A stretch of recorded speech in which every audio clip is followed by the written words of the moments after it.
I know when a lot of people hear the words fasting or cleanse or juice cleanse, they automatically assume it with diet culture or toxicity or restraining yourself and not having freedom over your food, but that couldn't be farther from the truth. Fasting has been around since biblical and the Quran days, and it is honestly one of the most powerful ways that you can heal yourself.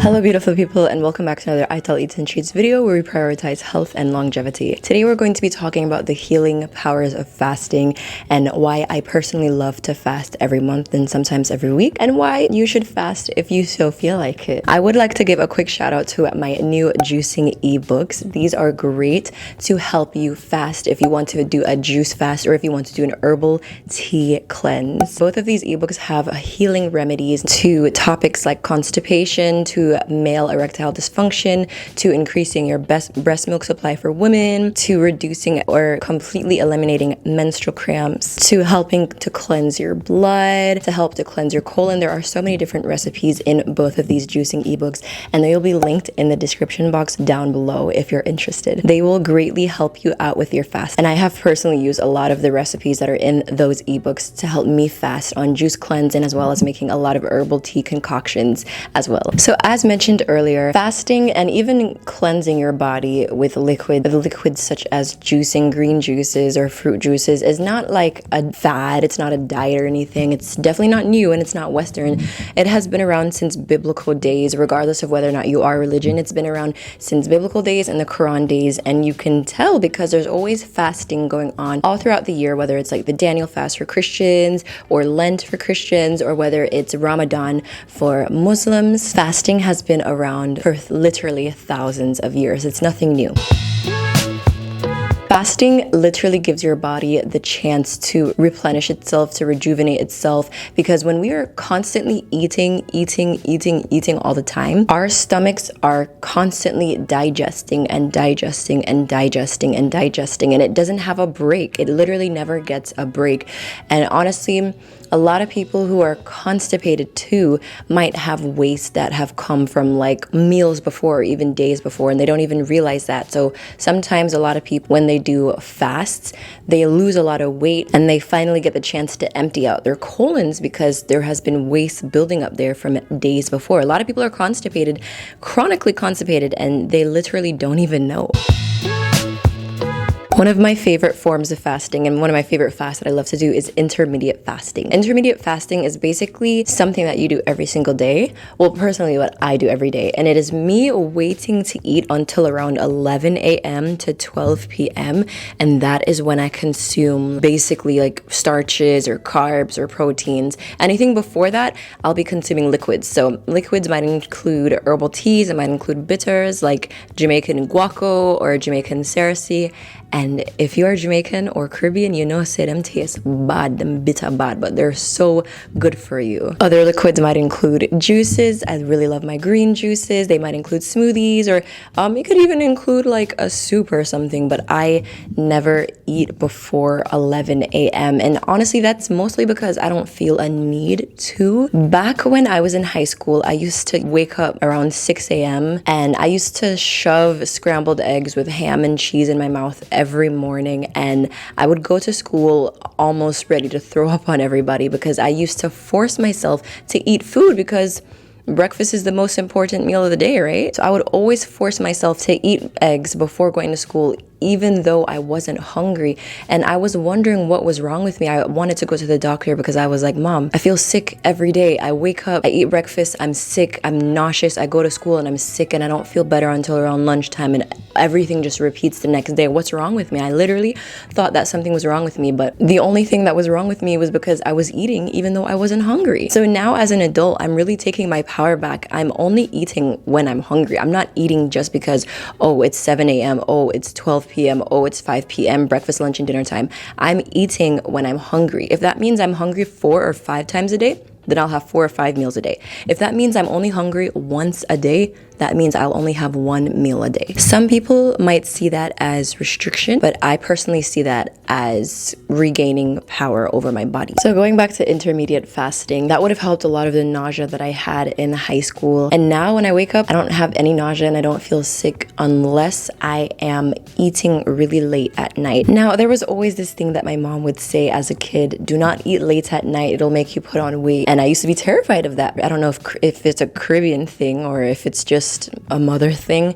I don't know if other people grew up hearing that, but that used to freak me out a lot. Now that I'm an adult and, I'm a holistic practitioner, I realize, okay, the reason why you might put on weight eating at night a lot is because you're eating and you're immediately going to bed. You're not walking off any of that food. You're not walking around the house or taking a walk around the block or even getting up to run errands. You're immediately going to bed. And honestly, when I go to bed right after eating, I feel like there's a brick in my stomach and I wake up feeling sick. I literally feel so sick when I wake up. If I eat at like 10 p.m., 11 p.m., midnight, I feel so sick and it feels like there's a brick in my stomach and it takes hours for that to digest. So personally, I always really try to make sure to get my last meal of the day in at 7:30, maybe 8. 8 o'clock is really pushing it, especially if you're a person like me that likes to go to bed early at like 10 or so. I try to make sure my last meal has been digested at least 2 hours prior to going to sleep. Now, if I'm still hungry after eating dinner, I can snack on some things, but I have to be aware that, okay, my stomach is probably gonna hurt when I wake up. So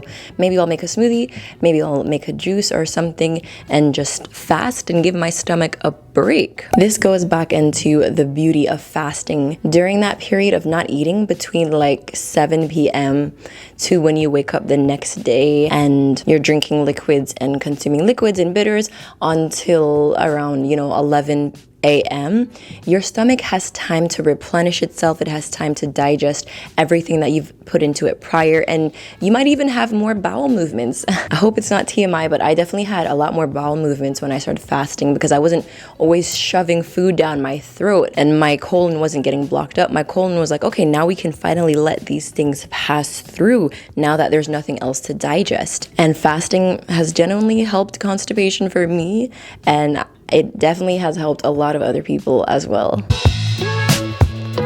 Another reason why I do not like to eat food as soon as I wake up anymore, when you are sleeping, I would say the average adult, at least I hope you get this much sleep, but the average adult gets up to between like maybe 6 to 8 hours of sleep per night. Think about it. You are not drinking any liquids, no water or anything for 7 hours, 8 hours. You are dehydrated every time you wake up in the rising, severely dehydrated, and your urine can tell you it's most likely going to be of a darker complexion. I would say a pale yellow is a healthy urine. You don't really want your urine to be like completely clear because that means that you're overhydrating yourself, but you want to maintain that like pale yellow color. So if it's really dark when you wake up, it means you're dehydrated. Go into the kitchen, get you a glass of water, squeeze some key lime in there and replenish yourself. I love to drink either lime water or key lime water as soon as I wake up so I can hydrate my body after all those hours of going dehydrated when you're sleeping. Instead of like waking up and immediately shoving eggs, bacon, and grits or whatever down my throat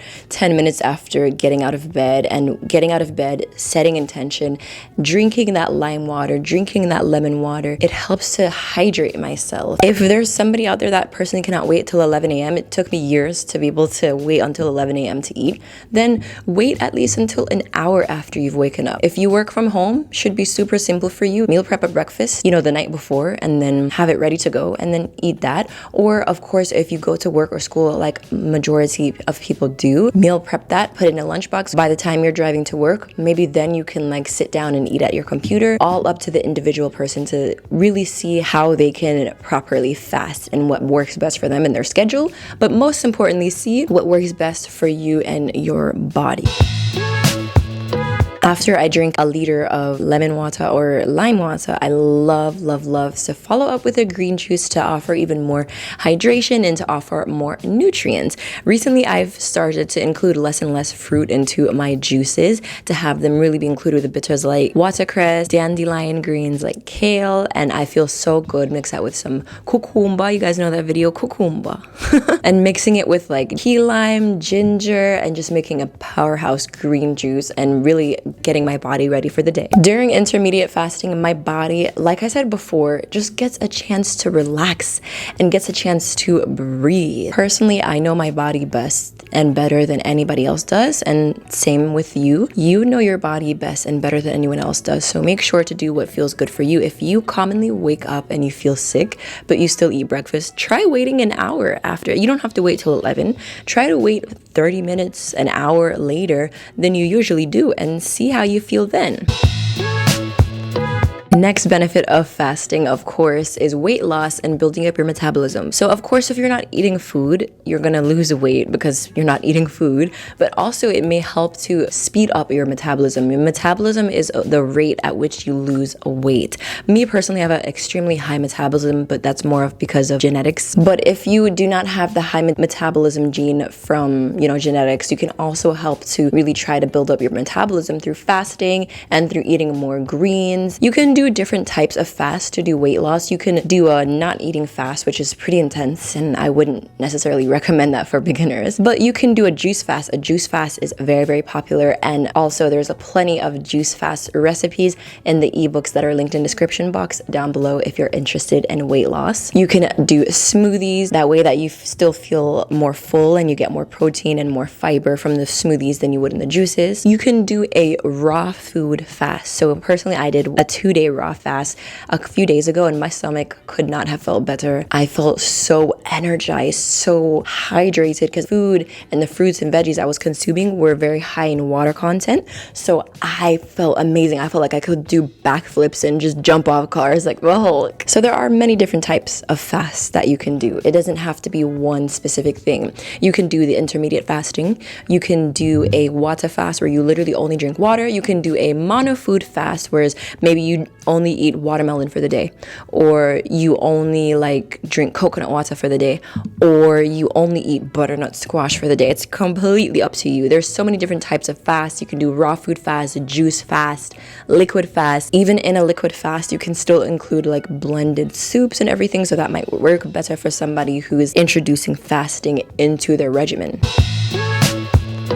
The next thing is mental clarity. I don't really get hunger headaches anymore after I've, been challenging myself with fasting and everything, because I used to get hunger headaches a lot as a child, and even in high school I used to really allow the state of my stomach to control how I felt mentally. And I feel like I've not necessarily mastered, because we're always students when it comes to things, but I have really been able to get on top of not allowing my stomach to control my emotions. And since I've been able to do that, I've been eating a lot less chips and stuff. Of course, if I see my little jalapeno chips every once in a while, I'm gonna pick it up and enjoy it, because everything is good in moderation. But I am a lot less of an emotional eater now since fasting and since really controlling my food palate, controlling my tongue. And it feels awesome to not allow my emotions to control me, to not allow my emotions to control my stomach, and to not let my stomach control my emotions. It's kind of like the Sphinx that's in Egypt. The way that I like to interpret that figure is that it's got a human's head and then a lion's body. So even though the lion's body is kind of animalistic and it's capable of, tearing apart a person, it has a human's head. So it has levels, it has balance, it has reasoning. So that's kind of what fasting does to me. I could go a day without eating accidentally. Sometimes when I have a really busy day, I don't eat.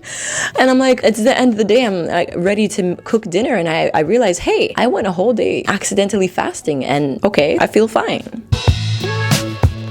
I know a lot of people really like to look down on holistic methods and holistic medicine and indigenous herbal medicine, but there's actually Western scientific evidence for fasting if that's what you're looking for. There has been research that really goes to show the benefits of fasting.